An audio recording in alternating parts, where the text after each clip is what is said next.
nshaka ko atanumwe yogirwa nabi, nshaka ko leta yoba umuvyeyi ahumuriza bose akabakingira.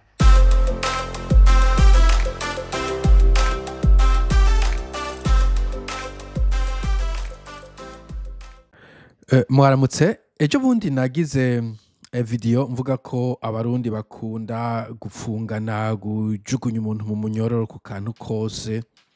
Hanyuma ahubwo sinzundi yaciye nkebura arambwira ati ugiye mu gaco ubukize, ubutomboye ubugize Imana. Urumva? Ati ahubwo agasho ubu bavuga ngo ni kaminuza ni shure. Ni ico no kwita mu Congereza right of passage.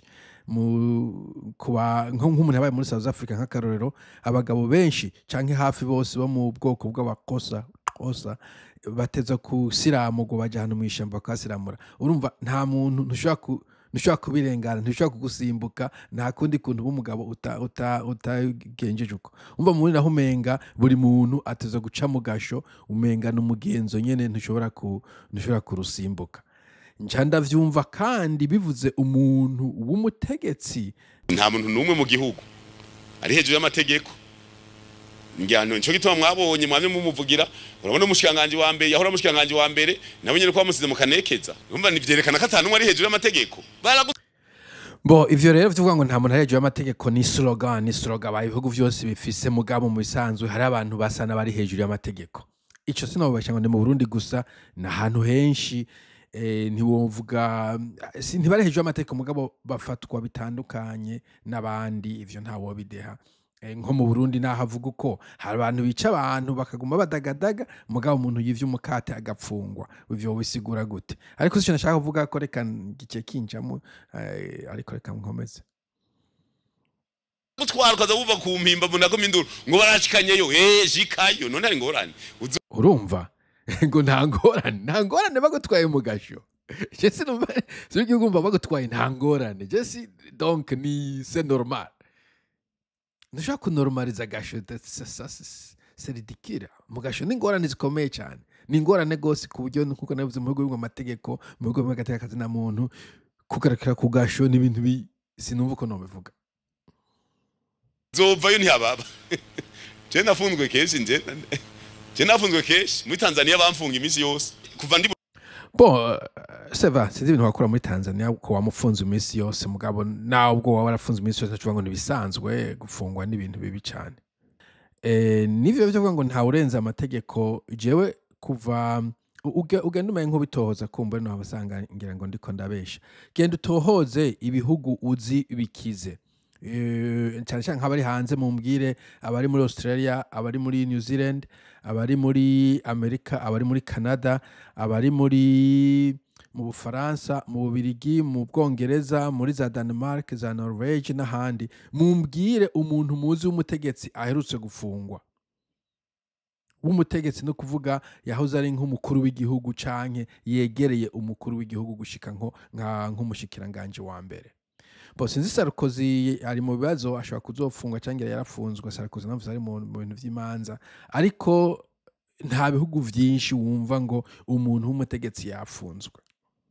Mugabo muri kya gihugu cacu wumva ngo president arafunzwe, wahoze ari president arafunzwe, icegera cy'umukuru w'igihugu arafunzwe, umushikiranganje wa mbere agiye mu gasho, umukuru w'inama kiniki. Donc umenga ni ikintu nciyaho, nta muntu umengo ari safe, nta muntu mbega ari securize.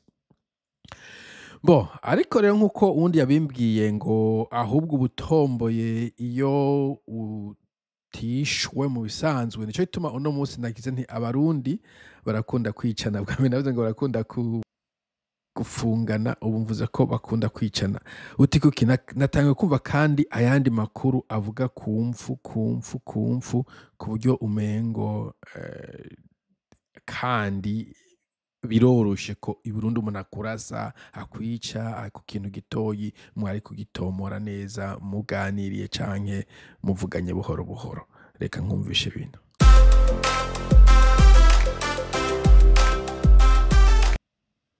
aho umusore umwe yishwe arashwe uwundi arakomereka ku mutumba wa Nyabikenke muri komine Nyamurenza ni mu ntara ya Ngozi mu ijoro ryo kuri uyu wa mbere rishira uwa kabiri. Amasoko yacu avuga ko abo banyagihugu barashwe n'igipolisi bari kubagerageza kujabuka mu gihugu cy'u Rwanda, aho bivugwa ko bari bashoye intete z'ibigori. Abandi batanu bafashwe muri abo banyagihugu bakaba bafungiwe mu gasho k'igipolisi i Nyamurenza. David Claude Mbananayo aratubwira ingene vyagenze.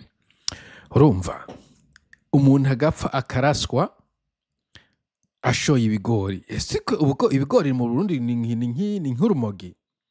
N'urumogi ahubwo ugenda urabe umugabo yitwa Rodrigo Duterte. Yahoze atwara igihugu ca Philippines. Mu myaka yahera ico yise ngo ni war on drugs. No kuvuga agiye kugwanya ibiyayuramutwe pana n'urumogi, ibintu vy'ibiyayuramutwe bafise amazina bavyita hariya. Hanyuma yari yataye itegeko abapolisi ko uwo bafatanye amadroge baca bamurasa bakamwica. Ubu arira The Hague muri sentare mpuzamakungu, sinzi ingene izina ryabo ko bayita sentare mpuzamakungu nyene ijya kuru internationale irirahe. Niyo bamushikanye kubera iki? Kurasa umuntu uri umupolisi userukira igihugu, ca gihugu bita ngo ni kivyeyi mu Burundi, ukarasa umuntu asanzwe ariko akora utuntu, kirabujijwe. Hatsa kuba urubanza rumwagiriye agahanwa mugagirana cyo gupfa mu bihugu vyinshi bagivanyeho. Urumva umurashe no kuvuga umukirigana cyo gupfa d'abord mu gihugu kumbura ico gihano cahavuye, kandi noneho sinigihano kubera urihaniye ni kwihanira. Urumva nta kuntu bitanu vyaciye mu bucamanza kuko igihano cyo gupfa iyo ngingo ifatwa n'umucamanza. Mugabo nashoye ibigori, intete z'ibigori ukamurasa koma. Come on. Hari hagati y'isaha 3:45 n'isaha 4 z'ijoro ahumvikana amasasu aho ku mutumba wa Nyabikenke. Abanyagihugu bakaba barabwiwe yuko ayo masasu yarashwe mu ntumbero yo guhagarika umugwi w'abanyagihugu bivuga ko bari bashoye ibigori mu gihugu cy'u Rwanda. Amasoko yacu aho kuri uwo mutumba hafi y'ikivuko aho abo bikorezi bariko baraca akamenyesha ko mu gatondo ko kuri wa kabiri ariho vyamenyekanye ko hari umusore w'imyaka 18 asanzwe avuka kuri uwo mutumba yahitanywe n'ayo masasu, uwundi arakomereka. Anyway, sinoja mu mvo n'imvano, ariko urumva ico caha umuntu ya pana gufungwa yarasiwe ngo warushoye ibigori mu Rwanda. Warushoye ibigori kuko abantu benshi yumvise amakuru niyo warushoye nta kamaro hafise kuhamenya aho wabishoye hose. Ibigori n'ibigori si ibintu bya kwica umuntu, nubwo vyo bari ivyo wivye eka noneho n'abo bantu na Duterte umva yariko arasa abantu bacuruza urumogi. Nantu bavuga ati urumogi ruriko urumogi kwanze byara mutwe kenshi benze urumogi bariko bonona igisagara. Hariho ibice byinshi byo muri Maniye cyangwa Manira usanga hatari umutekano, kandi kenshi na kenshi nizo mogi. Mugabo kandi ntiyararekuriwe kugenda ngo arase umuntu mwibarabara atarubanza rwamufatiriye. Mugabo ibigori igisoya umuntu akaba ari cyazira. Wumva ibyo bintu bidateye isoni. Kandi umurasiriki kurasa mu bihugu bizima vyose, umupolisi canke umunyagihugu afise inkoho irekuwe kurasa, ni igihe kimwe bemeza gusa ko ashobora kurasa canke kumbure ibihe bibiri. Kimwe nico bita self defense, ni kuvuga ni kivuga uti nta murashe nawe aramitana. Kenshi na kenshi no kuvuga nawe yarafise ikigwanisho gishobora kukwica.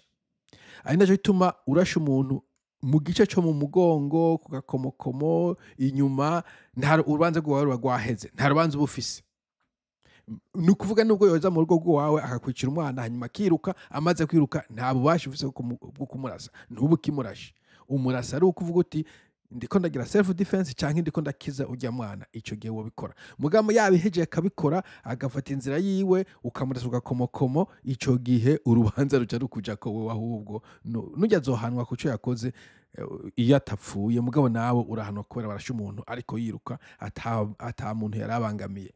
Kiretse kumbura nk'umupolisi ashobora kubana niba umuntu ari kwica abantu benshi bajya bita ngo serial killers, kavuga reka ndamukureho. Ariko naho biruko wishe umuntu waba umupolisi wabiki muri kino gihugu mu bihugu bizima uzomara amezi n'imyaka uburana ku buryo kenshi na kenshi abantu n'igihe yobona ati umuntu ayinkwe kumwica avuga ati nta mwanya mfise wo kumwica ko nanjye nzogwa mu gasho hamwe nawe canke n'abandi umva ni ukuvuga ngo umupolisi w'igisirikare w'igihugu ahembwa wanashaka n'amafaranga ivyo bigori vyagurishijwe ukabona umuntu w'umunyagihugu ukamurasa sinavyumva sinumva ukuntu wamurashe ufise intention ufise ubwo donc umenya ati abantu b'ibikoko sinumva ikintu afete Afrika iteye isoni afete mvuze Afrika nshizemo nuko no muri Kenya naho numvise ngo bariko bararasa abantu bagize imyiyerekano ibintu nk'ivyo why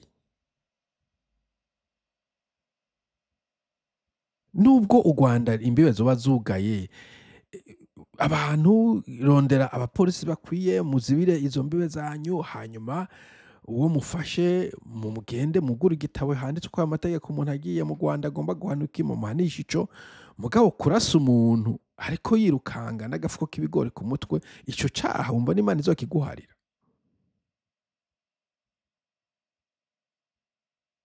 hanyuma ngo dukenye ibitoro wewe ubura gukena igitoro gute igihugu uri kucugara umunyagihugu agira kasambije umurasa kurasa numva ari ibintu biteye isoni kabisa kurasa umuntu igihugu kirimo amahoro n'umutekano nk'uko babivuga kirimo na demokarasi nk'uko babivuga umuntu umurasa vyagenze gute umuntu adafise inkoho umurasa nkande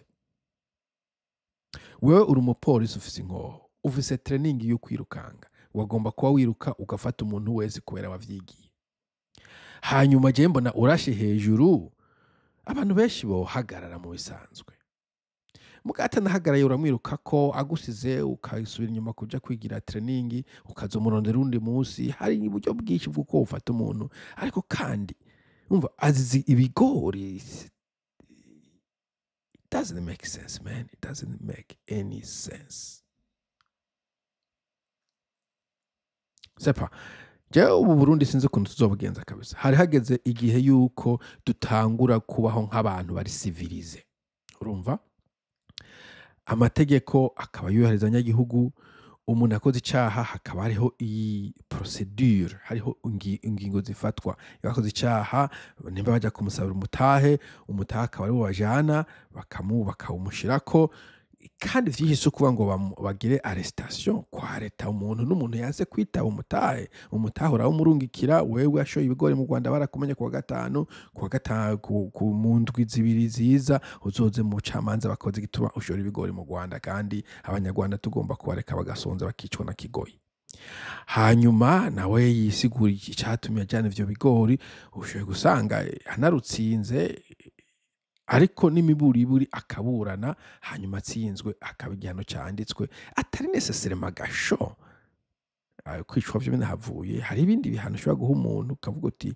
ndamuhanye ntazosubira ndamwigishije ntazosubira gukora ikintu utavuga ngo reka nce ndamuhonyanga tugashiramo iyi nzigo umenga iri mu maraso yacu yuko uvuga ngo umuntu reka nce ndamuhonya ndamuhomvye ntazopfa asubiye kuzazanuka wumva ico gihugu kizobaho koma ukamenya ko hari igihugu ca nyuma gikenye igihugu gikenye gusumbya ibindi bihugu byose ku isi iyumvira ico kintu uyumvire uko isi uko ingana hari n'ibihugu by'intambara za Somalia za Sudani za aho muri Congo za Afghanistan hari ibihugu byinshi biri muri izo ntambara hari ibihugu by'ubugaragwa tuze atani imvurirwa mugabo kuva ngo Burundi bwo buri hasi kwitape bukenye ico gihe umunyagihugu je numva umunyagihugu ariko aritarataraza ikintu cyanyuma wakora no kumurasa ikintu cyanyuma wakora no kumuburagiza kuko nko muri Congo hari ikintu bita ngo débrouillez-vous nimba mu buto y'abanyati abanyagihugu ushobora kubagaburira genda mwimenye bon sinankuraje ngo haba kajagari nkako kwa Mubutu aho hari débrouillez-vous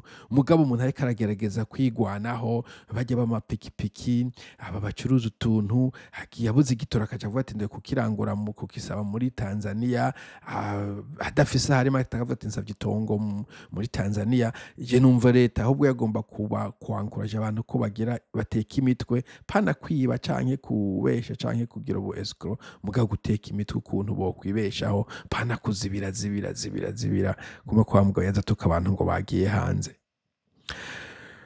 bo nicyo nashaka kuvuga kuri uno munsi hanyuma mukomeze mwihangane kabisa ndumva hiyo bitoroshe ntivyoroshe na gatoya tuzosubira mu video izosubira